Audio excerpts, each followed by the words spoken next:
Last night, Pulitzer Prize-winning historian, Yale professor David Blight said this about Justice Ketanji Brown Jackson's opinion in the birthright citizenship case. I already emailed the executive director of the Organization of American Historians, and I said, is there any way we could put Jackson's opinion in the next issue of the Journal of American History? Because frankly, Lawrence, it reads like a historical essay. It is a historical essay. It's deeply researched. She not only quotes from me or quotes Frederick Douglass several times, but 6, 7 other historians, the best historians of Reconstruction. And, you know, it sets up her essential argument, which is that Section 1 of the 14th, and especially birthright citizenship, is rooted in universalist principles.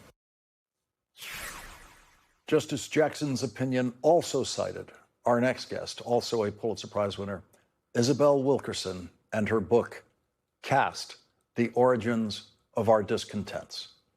Justice Jackson included this quote from the book in her opinion. A caste system is an artificial construction of fixed and embedded ranking of human value that sets the presumed supremacy of one group against the presumed inferiority of other groups on the basis of ancestry and often immutable traits that would be neutral in the abstract but are ascribed life and death meaning in a hierarchy favoring the dominant caste whose forebears designed it.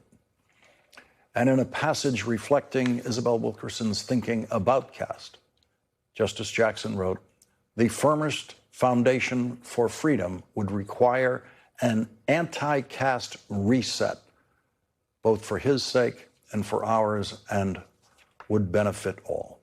Joining us now is Isabel Wilkerson, Pulitzer Prize-winning journalist and author of the New York Times bestseller, Caste: The Origins of Our Discontents.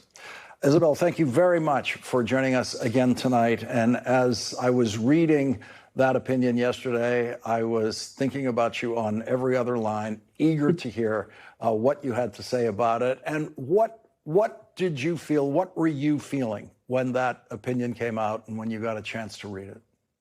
Well, I was feeling all kinds of things. I mean, first of all, she's brilliant. She's not just a Supreme Court justice, but she's also a historian. She is a researcher. She's a scholar.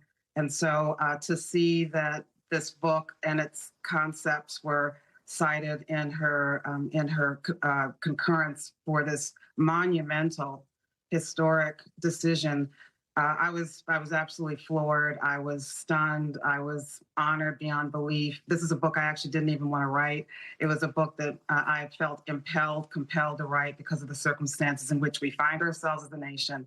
And I thought that this would be a way to shine a light on sort of an X-ray of our country, using language that a lot of Americans are not accustomed to, but steeped in history. And the idea that this is now incorporated into the body of this august piece of work that she's created, you know, for all time. I mean, for it to have reached the highest levels of the land is just really astounding to me. And I'm so incredibly grateful and humbled to know that it's there. So it seems like one of the simpler Supreme Court cases of our lives, really. Just what do these simple words of the Constitution actually mean? That words that have been completely clear to us for our entire lives suddenly became a subject of debate in that Supreme Court. And I said last night that I had a feeling that one way of doing this is just a one-word decision saying, this is what it means and we're done. But the concurrence by Justice Jackson, which she didn't have to write, she could have just joined the majority opinion, that she's one of the yes votes, seems to reveal the importance of having this range of experience on the Supreme Court, something that Joe Biden obviously recognized in his choice of this justice. Well, the genealogists have found that her ancestors on both sides were from Georgia. They were enslaved people in Georgia, and there are records that show that some of her ancestors have been, which is very, very common, have been sharecroppers, because that's what happened after the Civil War, as opposed to truly letting go of slavery. They created a new form of slavery. And so this is deeply embedded in the history of so many African Americans. And she, I feel, in the work that she did, was channeling the ancestors, channeling the ancestors and what was on their hearts and their minds and their dreams. And one of the things that she says so clearly is that when they were seeking to be recognized as citizens, they were not looking merely for themselves, which speaks to the role that African Americans have had in American history throughout the experience on this soil. And that is that they were looking for this to be, they were essentially seeing themselves as the vanguard, in the forefront of rights for all marginalized people. And essentially their suffering and their sacrifices made a way for all people, regardless of where they might have been in the hierarchy. It was fascinating to see, in the opinion, Frederick Douglass still, to this day, influencing the thinking and the results in American government in Washington, D.C. Just repeated references to him in the opinion. It was an honor to be in such an august company, to tell you the truth. I want to say that I just find it so fitting that the Supreme Court, for all of its mysteries, reaffirmed birthright citizenship, the foundation of what it means to be an American.